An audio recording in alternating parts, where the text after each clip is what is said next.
Hello! So one of my big lifetime bucket list projects is that I really want to learn how to grow plants and to have a little tiny garden of my own. And I decided that this year was going to be the year that I finally gave that a try. And because I'm a fiber and textile artist, I thought it would be fun to include some plants in my garden that I can actually use in some of my projects. So this year I decided to grow some dye plants. What you see behind me are my little baby seedlings, which I started from seeds about 2 weeks ago now. I'm currently growing some cotton and some indigo, and I'll have separate videos about those plants in the future, but for now we're going to be focusing on madder root. Madder is a plant that has been used for literally thousands of years for dyeing across a whole range of cultures, literally all over the world. It creates a really vibrant and beautiful red dye, and some of the earliest extant examples of this dye are actually from King Tut's tomb from 1323 BCE. So it's been around for a while. I thought it would be fun to try to grow this plant right here, right now as my first attempt in gardening for a couple reasons. One, it's just a really historically important dye, so I thought it'd be just a fun thing to explore. Two, it's supposedly very hardy, so it has a chance of actually surviving in the kind of harsh conditions that I have upstairs on my roof. And three, it takes a really, really long time to actually get red dye from the plant, so I better start it now if I want to get some red dye soon. The actual dye comes from the plant's roots, and the roots need a really, really long time for them to grow and develop and mature before you can actually extract the dye from them. Most sources recommend waiting at least 3 years before harvesting the roots, so if I want my own red dye, I've got to start this as soon as possible because 3 years is a long time to wait. Because it's going to take literally ages for me to get my own homegrown madder dye, I thought it might be fun to get some dye from someone else's garden, just so I have something to work with and practice with in the meantime. So I got this 150-gram jar from the Natural Twist from their booth at Convergence in 2024, and we're gonna do some dyeing with it. So let me show you what I'm gonna dye. Oh, but first. Let's go. So let me show you the fiber that I want to dye for this project, and it's this beautiful washed fleece that I also got from Convergence when I got the madder root. This fiber is Corriedale, Romedale, and Romney, and it's from Clemis & Clemis's Good Clean Fiber line. So pretty much it's a mostly raw fleece, it's just been washed, so I still have to do all the processing and the fiber prep, but I don't have to worry about a stinky fleece, which is great for me. Before I can actually give this beautiful white fleece some color, I first have to mordant it. And pretty much what that means is I just have to soak it in a substance that's gonna allow the dye to better actually attach to the fiber, and I'm gonna be using alum. I'm gonna be doing an alum cold soak bath, so I'm gonna do for 8 ounces of fiber, 1 ounce of alum, just mix that up and let it soak for a couple days. And as always, I'm only gonna be using dye equipment like pots, pans, utensils that are only intended for dyeing. So none of this is ever gonna touch food, even with natural dyes. We're trying to be as safe as possible, so let's get going. To start the mordanting process, I first filled my tub with some tap water. And then I dissolved 1 ounce of my alum powder in a smaller container before pouring it into the tub.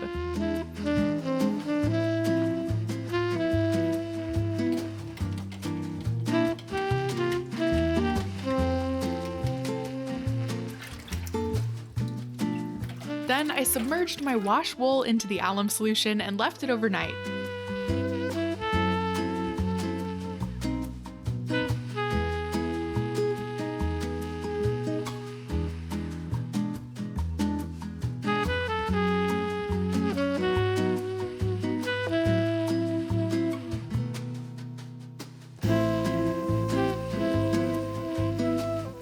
While the wool was soaking, I went ahead and I prepared my madder root dye bath. Madder roots can come in many forms, and the kind that I bought was extremely finely ground up. There were some bigger chunks in there, but for the most part, the roots were basically a powder.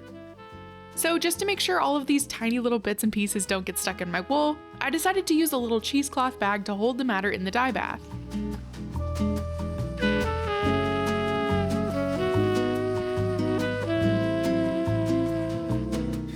And then I submerged the bag. The next step is to extract the color from the madder. I gently heated the dye bath, slowly bringing it up to 150 degrees Fahrenheit. It's important to not exceed this temperature as a higher heat can dull or shift the final color. Once it reached 150 degrees, I turned off the heat and let the bath sit overnight to continue extracting the color from the roots. All right, it's the next day and my wool has been soaking overnight and my madder has been cooling overnight, so everything's all room temperature now and it's time to combine it all. I also just wanted to take this as a moment to quickly mention that I'm going to be doing a detailed write-up of all of my notes from this whole dyeing process, just because things are kind of particular, you know, with like measurements and temperatures and all that. So those notes are going to be compiled into a lab notes document that's going to be shared with my patrons on my Patreon. If you're interested in joining, definitely check out the link in this video's description to take a look at my Patreon. And I also want to give a huge shout out to my current patrons who are helping support my channel and making all of these creative adventures possible. So thank you so much for that. Anyway, let's do some dyeing. So let's see how this matder turned out. I'm really excited to see the color. Ooh, it is such a deep and dark red. And you can even see the cotton cheesecloth bag that I was using is dyed this beautiful color. And oh, I'm so excited. So I'm gonna strain this, probably just like give this bag a good squeeze and rinse it out into this dye bath water just so we don't lose any of this beautiful pigment. And then we can throw our wool in.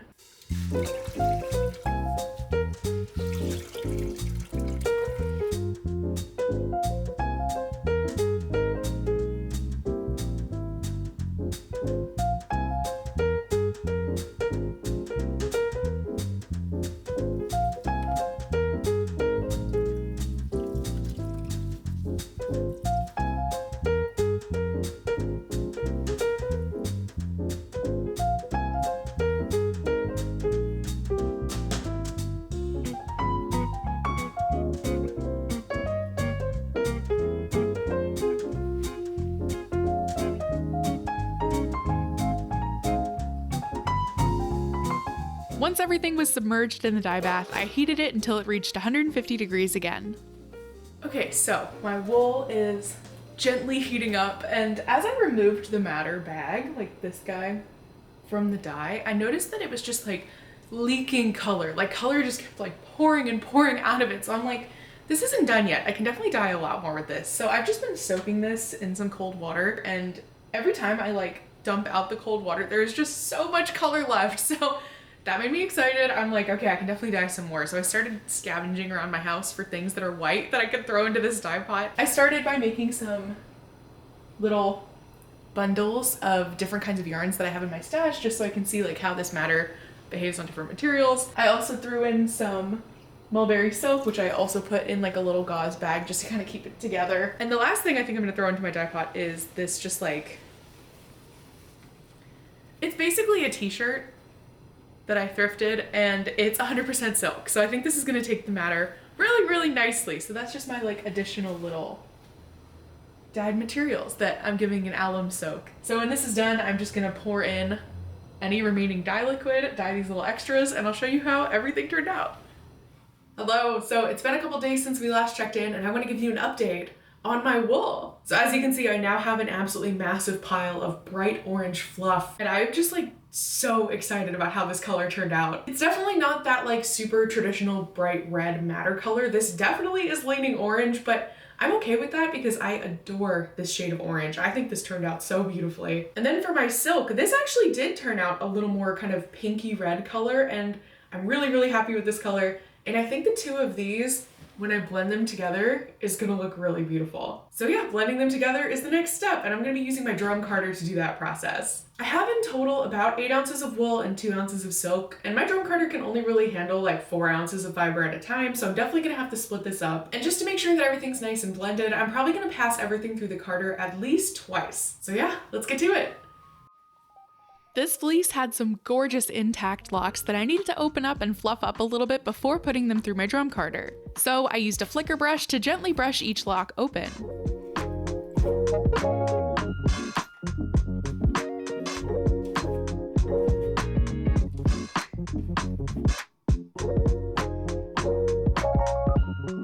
And then I passed them through the carder.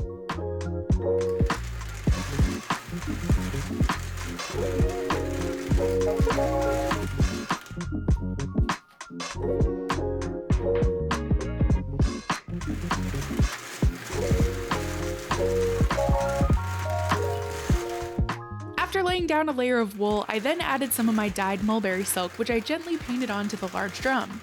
And I kept repeating this process over and over again until my carder literally could not fit any more fiber.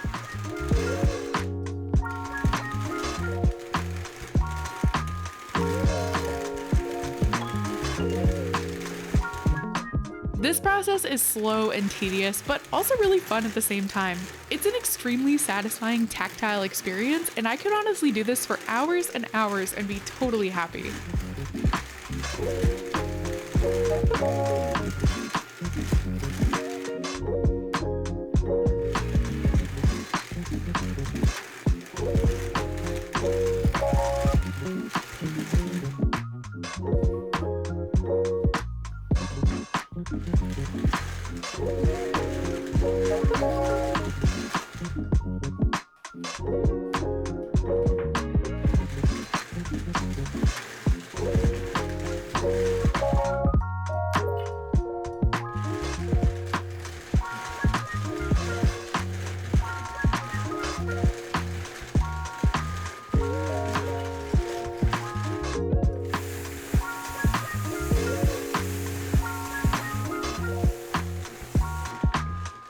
Once my drum was filled, I removed the bat from the carder.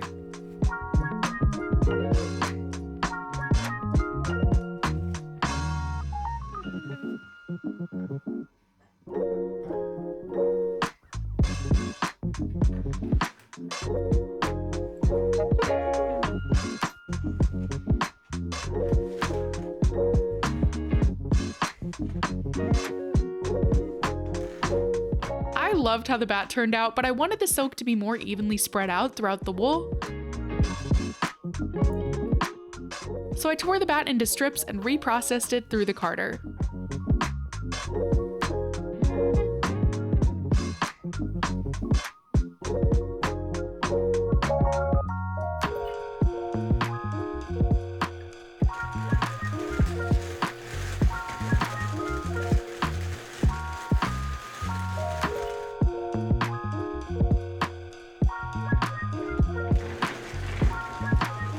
Many hours later, I removed the finished bats from the carder using a diz to create strips of roving. And here's how my finished fiber turned out. I love the deep orange color, and I love those little pops of pinkish silks throughout.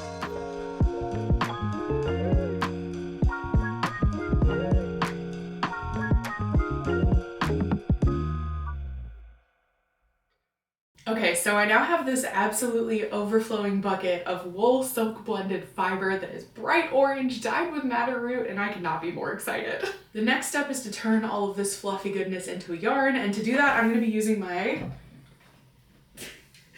trusty Lowet wheel, and today is actually the perfect day for spinning. It is super gray and miserable outside. It has been raining for days, and I thought it'd be fun to just like make a cup of coffee, put on some YouTube videos, and just spend the day with my fiber and my wheel. So I think I want to use this fiber to practice the skill of spinning finer yarn. That might come as a surprise to you, given that historically my yarn has been kind of like wacky and all over the place and super regular and thick and thin, and don't get me wrong, I still love that. But I also want to work on just like developing and broadening my skill set when it comes to spinning, so I thought it might be fun to kind of like give this a try. So we're going for a finer yarn, but that doesn't necessarily mean like a perfect yarn. I still want to have fun with it. I still want to like encourage this bat's texture, and when I was carding it, I left in a lot of shortcuts. I left in neps. Like, I don't want perfect yarn. That's never really what I'm striving for. I basically just want to work on expanding my spinning toolkit, but I also still want to have fun with it and make yarn that I'm like excited to work with. So we'll have fun. Let's do it.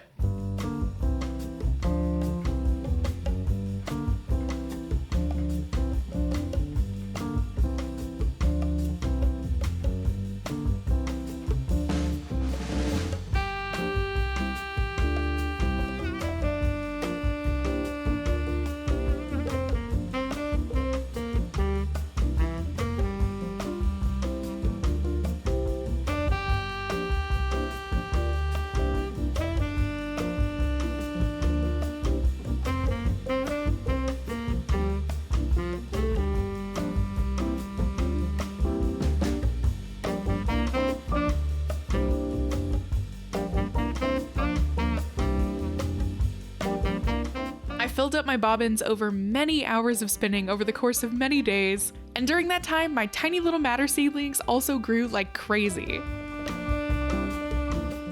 Eventually, I spun up my giant orange stash, and now that my tub was empty, Frankie could reclaim it as her own. I filled up my 2 bobbins, each with half of the total amount of fiber spun up into a single ply yarn, And then I plied the singles together to make a 2-ply yarn.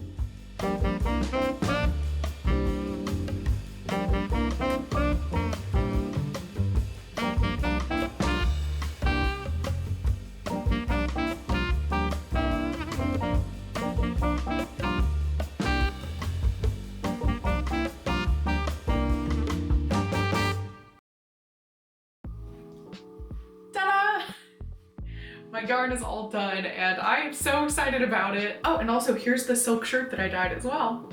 This absolutely massive skein weighs 8.7 ounces in total, and there's about 420 yards of yarn in here. In terms of the yarn thickness, it's definitely not consistent. It ranges widely from like maybe DK to Aran weight if I had to guess. On average, it is thinner than the other 2-ply yarns that I've made in the past, so I do consider that a success. There are some parts that are thinner and some parts that are thicker. There are also some parts where there's like a majority of the wool, so it's very, very orange. And then there are other parts where that silk pops through, so they're like little shines of pink. I also love that blending the silk into this fiber gave the whole thing kind of like an overall pink shine to it. I don't know if you can really see that on camera, but in person, it's really pretty and it's really subtle.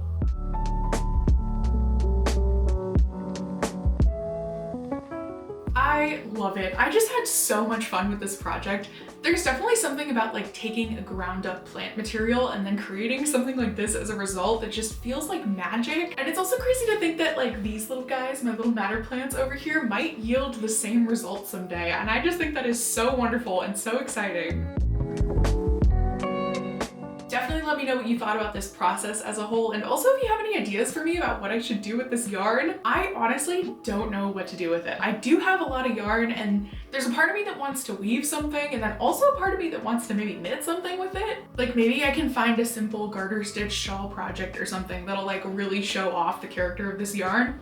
I don't know, let me know what you think. I'm probably just gonna hang on to it until like the right inspiration strikes. Thank you so much for joining me on this dyeing, carding, and spinning adventure. If you wanna check out all of my lab notes for this project, that'll be linked below in my Patreon, so definitely check that out. Also, if you like this video and you wanna see some more of what I'm up to in the worlds of fiber and art, definitely hit that subscribe button, and hopefully I'll see you in my next video. Bye!